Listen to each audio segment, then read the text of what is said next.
By 1894, 25,000 people had been interred at Rose Hill. 3,000 of those had been exhumed from the old municipal cemetery on the lakefront and reburied at Rose Hill, although records of exactly who had been moved were lost in the Chicago fire.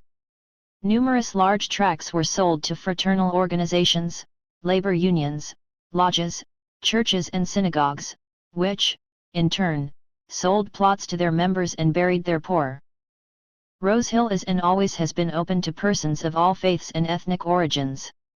This burial policy was enlightened for its time, making Rose Hill popular with groups often excluded from other public and private cemeteries. The evolution of Chicago's cultural diversity can thus be traced simply by reading the headstones at Rose Hill.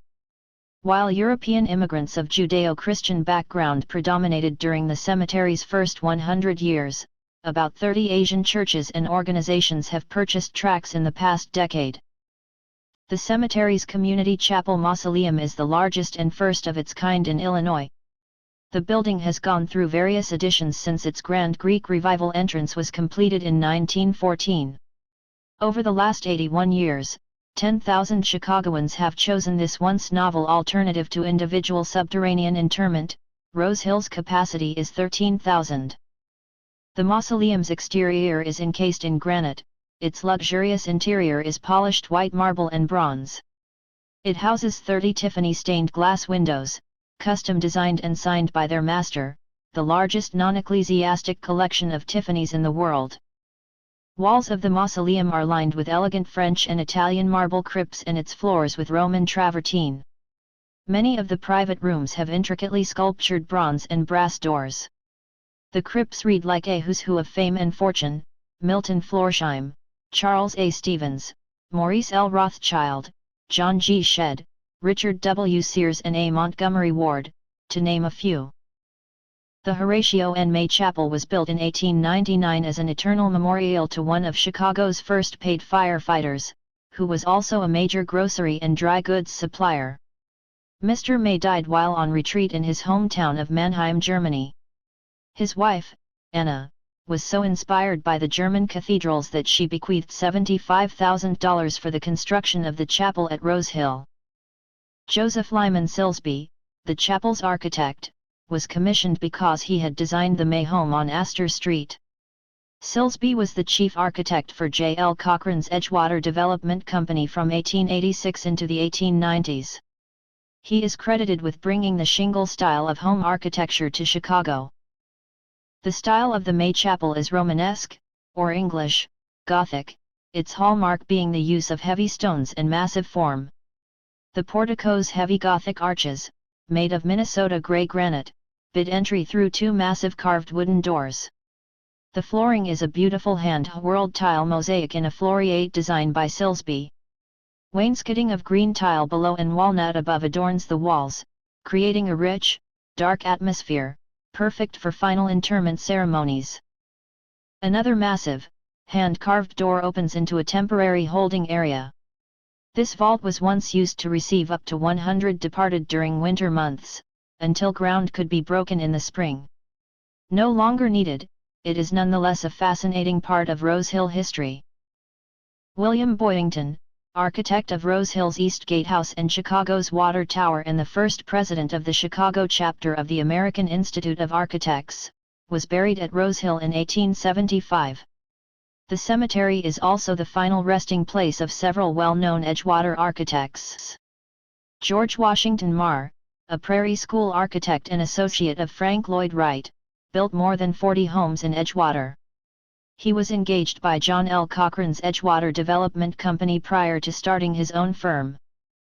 J. E. O. Pridmore lived in an area near the Church of the Atonement at Ardmore and Kenmore.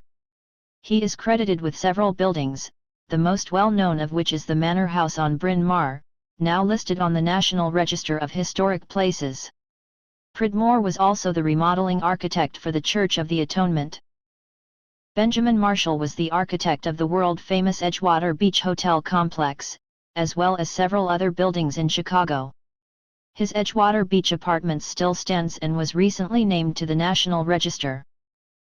No less important are Edgewater's Rose Hill residents, who hired these architects and took part in the building of our community. Catherine Dalton, Edgewater socialite, was the wife of Samuel Dalton, builder of the Manor House on Bryn Mawr. The Dalton were also instrumental in building the Stickney School on Hollywood.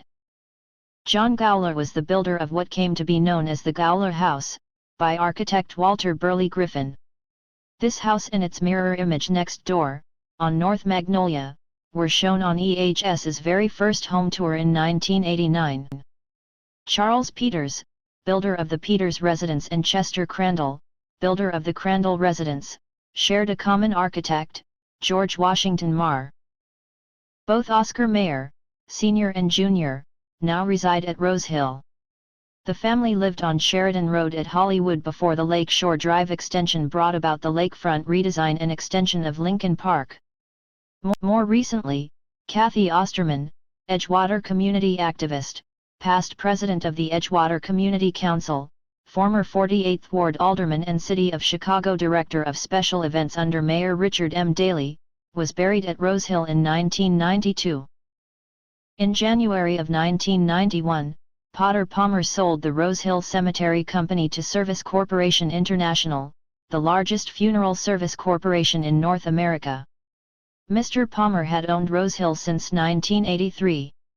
His forebears, famous for the Palmer House downtown and recognized as the crème de la crème of Chicago society in the last quarter of the 19th century, are buried at Graceland Cemetery.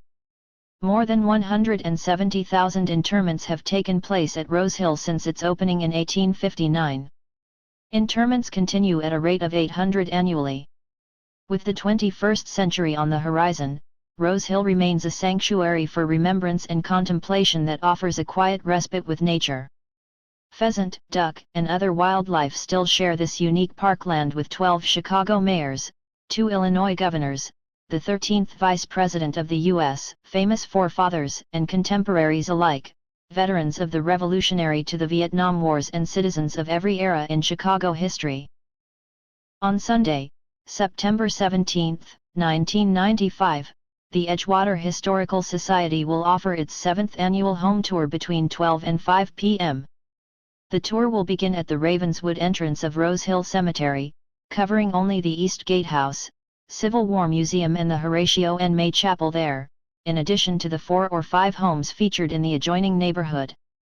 The Rose Hill area is a patchwork quilt of houses, with one type of house construction being unique to every block or 2-block segment. Various types will be visited, spanning several decades of architecture from the 1890s on. Rose Hill Cemetery affords visitors an excellent opportunity to learn more about the history of Edgewater and the people who built it, as well as Chicago, national and global history. Because of space and time limitations, this article and the Rose Hill portion of the home tour can cover only a small part of the wealth of information available. David Wendell, Rose Hill's official historian and director of the museum, invites interested parties to get the rest of the story by taking not only a walk back in time, but a walk around the world, with him on the first and third Saturdays of each month, year-round. Wendell is gregarious and glib and a walking encyclopedia on the facts and fictions regarding Rose Hill.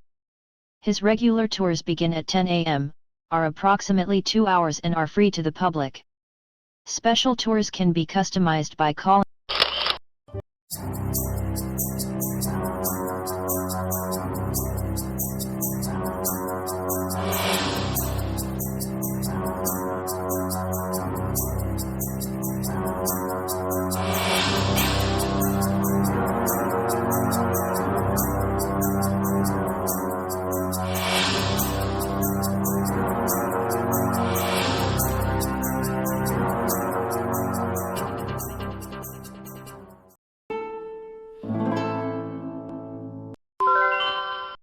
Thank you.